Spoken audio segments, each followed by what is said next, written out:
Oh my god, that was cool. So today we're looking at this guy, the TC-Helicon GoXLR, which is a mixer for Windows right now that is mainly marketed to gamers. If you do want to pick this guy up, it will set you back around $400. Like always, links down below. For this review, I have the Rode NT1 connected directly to the GoXLR with my input gain set to 20 decibels, the fader set to unity gain, none of the effects processing turned on, and additionally, I won't do any processing in post, but I may boost it, so go ahead and check the doobly-doo to see what I diddly did. And because Cheryl, let's go ahead and talk about what comes in the box.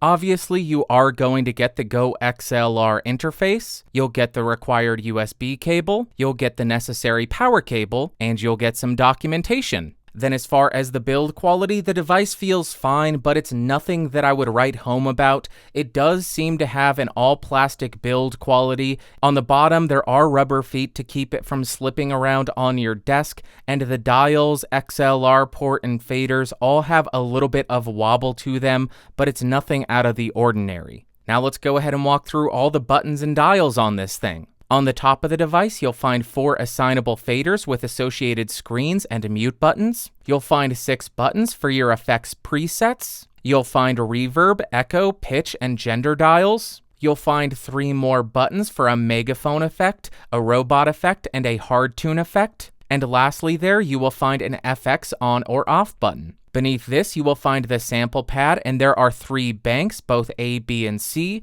and there are 4 assignable sample buttons and a clear button to quickly remove any sample that you've recorded. And on the bottom right, you will find a sensor button with a 1 kHz tone so you can swear to your heart's content, and you'll find a microphone mute button in case you want to quickly mute yourself. Then on the back of the device, you will find an XLR jack to connect an XLR microphone, surprise, surprise. You'll find a 3.5mm stereo line input for a phone or external iPad or anything like that. You'll find a 3.5mm microphone input, which does provide up to 4.95 volts or so, a 3.5mm headphone output, and the master headphone volume control is in the application. You'll find a 3.5mm stereo line output for a second PC streaming setup. You got the USB port, an optical input for an external gaming console sound, and you'll find the power port to connect this to the DC power supply. Then as far as the specs, this thing has a bit depth of 24-bit and a sample rate of 48 kHz, a gain range of 0 to 72 decibels. That is right, this thing has 72 decibels of gain, which is ridiculous. Then, according to an email I had with TC-Helicon, it has a latency of around 7 to 12 milliseconds, an impedance of 3.5 kiloohms, and an EIN of negative 128.5 dBA or 125.6 dBu. Okay, so right now I am going to go ahead and measure the noise of the preamps on this thing, and I am recording the broadcast stream mix. As you can see, I have everything set to 0 except for my microphone input and the swearing beep, so let's go ahead and measure it.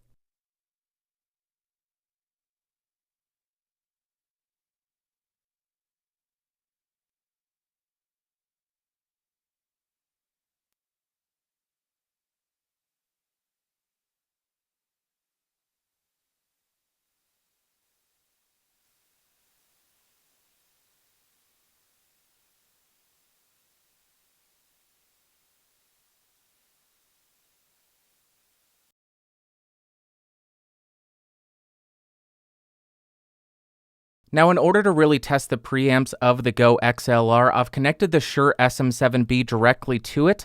The fader is set to unity gain, which is all the way up. I have no effects turned on. My gain is set at 50 decibels, and in Reaper, it shows that I'm hitting around -9 to -6 decibels on my meter, and this is how the audio sounds.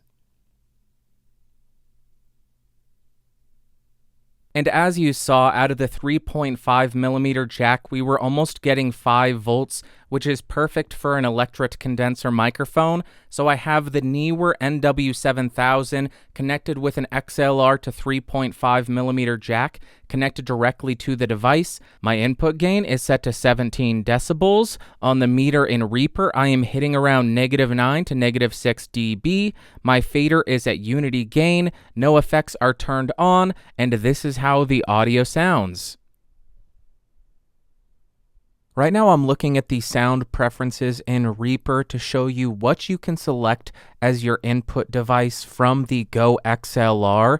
As you can see, you do have quite a few options in terms of your input device. You can select the broadcast stream mix, which is the down mix of everything on this thing to a stereo channel. You can select the sample pad, which would be the sample pad. You can select just the chat microphone, which would be your microphone input.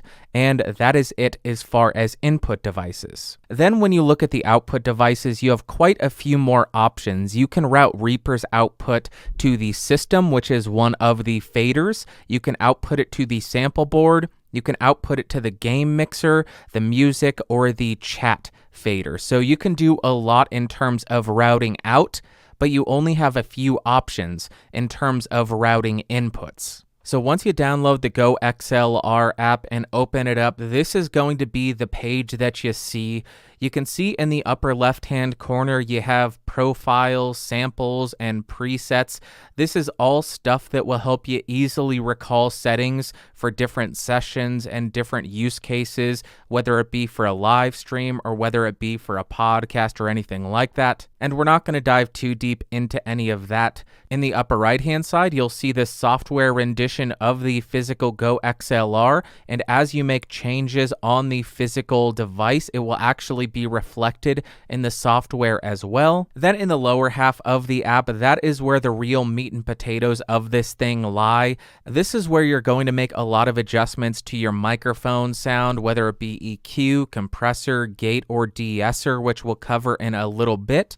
It will also allow you to make adjustments to the mixer, like assigning different sources to each of the faders. So for instance, on channel 2, if I don't plan on having any music playing, I can select console as the input source. Once I did that, I would jump over to lighting and I would change the icon to, let's say, that, and then I would change the text to console, and now on the device it will show that that fader is assigned to the console, making it really easy to make adjustments on the fly. But also, since there are a lot more sources than there are faders, if you don't have anything assigned to a physical fader like the line input or the system or your actual headphone volume or the bleep, you can make all the adjustments to those levels in this mixer tab. Then you have the effects tab, which allows you to make adjustments to all the different effects, from reverb to echo to pitch to gender to megaphone, all sorts of stuff here. And I'm not going to dive too into depth here because there's just too much and it would make this video way too long. And also Helicon or TC-Helicon made a video on these effects in their own channel. Next, you have the sampler tab, and the cool thing here is you have 3 different banks, A, B, and C. I've already loaded up a bunch of samples. Let me just go ahead and drag a few here. I have assigned this to the top left button. I will go ahead and jump over to the top right, add honk. I will jump to the bottom left and add meow. And then I will jump to the bottom right and add milk. So on the mixer, you can't really tell, but there are some very dim lights in the background to indicate that these do have samples assigned to them. So since I added frogs ribbiting to the top left, if I wanted to hear that, I would just hit that button. I don't like them putting chemicals in the water that turn the friggin' frogs gay. That was the wrong sample. Let's try this one. There we go. So if you do want to play a sample, it's very easy to do that. But something that's really cool about this sampler is if you wanted to record something that you're saying, all you would have to do is hold down that button while you want to record it, hold down that button while you want to record it, and then you tap the button and it will play it back. Very easy to clear that out. Hit the clear button, delete that, and now nothing happens when I press that button. So I think that's a really neat feature. And one last thing about the sample tab, it does give you a little bit of function in terms of editing each of the clips. So if I were to play this clip, I drink your milkshake. I drink it up. That's fine and all, but what if I only want Daniel Day-Lewis slurping? And I am probably going to get copyright striked for this. But now I can just play that and I can gross everybody out. I am so sorry for that. That was incredibly disturbing. But that is a really cool feature to have as well. Then you have the routing tab, which has the routing matrix, which makes it really easy to assign different sound sources to different outputs. So if I wanted my game audio to go to my voice chat out, all I would have to do is click that box. Maybe I wanted the music input to go to the sampler so I could record it. I would click that.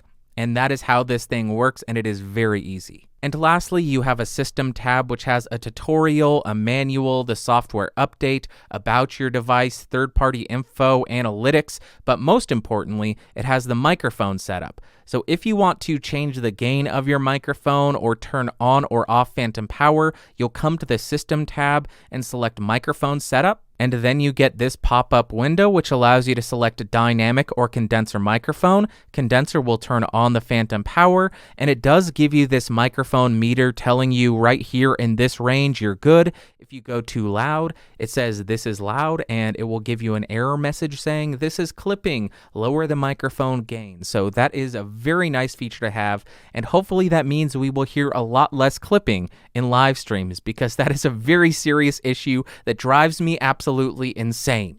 Now let's go ahead and walk through the effects that are built into the GoXLR and show you how they sound. The first thing that we have is the equalizer, and we can just go ahead and crank the bass up, or we can go ahead and cut the bass out, or conversely, we can go ahead and boost the treble and sound disgusting, or cut out all of the treble and sound muddy and just unclear. But if you do want a lot more granularity, they have this really nice and full graphic equalizer, which goes from 31.5 hertz all the way up to 16 kilohertz. So you can go ahead and boost exactly where you want to boost to some extent. It doesn't have complete parametric EQ, but it is pretty usable. Next, you have a compressor, which on the cover looks like it just has a single fader to increase the amount of compression, which is not very good if you want any decent compression, but you can dive a little bit closer in, adjust the threshold, the ratio, the attack, the release, and the makeup gain.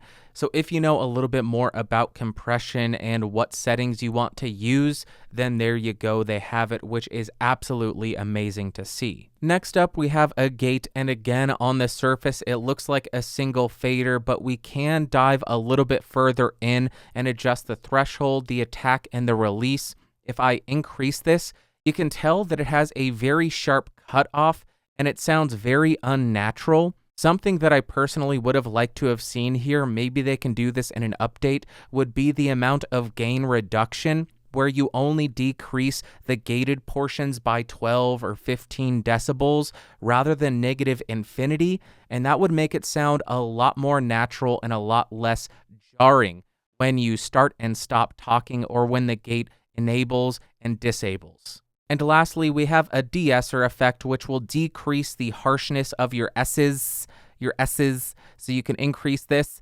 S's, and you can tell that that cuts out some of those shrill frequencies, which is amazing that they included that. Very good job there. So I was a little bit reluctant about this thing when I initially saw the announcement, but after having my hands on it for a while, I have to admit that it does what it set out to do, and it does it well. And first up, in terms of pros, I am very happy that they included a 24-bit 48 kilohertz converter in here. That is perfect for voiceover. I also love how compact this thing is, considering all that it does in terms of processing. Another really big selling point for me is the 72 decibels of gain, meaning you're going to be able to drive pretty much any microphone that I have ever seen. On the note of gain, even when I cranked it up to 72 decibels and it showed that I was clipping, it seems to be doing some kind of safeguarding to avoid any kind of excessive clipping or distortion, which is really good, especially for beginners. The device also makes it really simple and straightforward to route different sound sources in your Windows PC to your stream, which in my experience has been somewhat difficult and clunky in the past. And lastly, you get some really essential processing, especially for a live stream, like compression, Deesser, and noise gate. And then in terms of cons, my main issue with this is that it is only compatible with Windows, and yes, I understand this is a gaming device and Windows is where everybody games, but I would like to see them eventually port this over to Mac, so maybe podcasters or people who do streams on their Mac can use this as well. And then to get very, very, very nitpicky, I don't like that this thing only has a 3.5mm output, and it doesn't allow you to select an aggregate device and multi-track different inputs on this thing in a DAW. And now, would I recommend this thing? Yes and no. If you are a gamer or a live streamer and you are looking for an all-in-one solution that is very compact, then absolutely. The reason I say that is this device does pretty much everything that you could possibly need to do to your live stream audio, and it does all of it pretty respectably. And on top of that, it makes it very easy to make on-the-fly adjustments to levels, to censor yourself, or if you want to say you don't have to get demonetized. So all of that makes it incredibly useful and an amazing asset or an amazing tool for live streamers and gamers. But on the other hand, if you're a crazy person and you're looking at this thinking this would be a great music device, no, do not get it. Or if you're somebody who wants to multi-track with this thing, no, do not get it. You can't do it with this thing. This is a live streaming device. All right, well, that is going to do it for this review. I am almost certain that I forgot something about this because there is so much to it. So if I forgot anything or if you have any questions, go ahead and leave them in the comments down below, and I'll do my best to answer some of them in the coming weeks. But keep in mind, I am not a Windows guy, so I'm not up to date with all your cool person lingo or anything, so go easy on me. You can also vote for the gear that I review next by heading over to geeksrising.com/podcastage. You can subscribe for more videos by clicking the logo beneath me. You can hang out in the Discord server. I'll throw a link in the description, and I will see you all next time. Thanks for watching. Thanks for listening. Bye.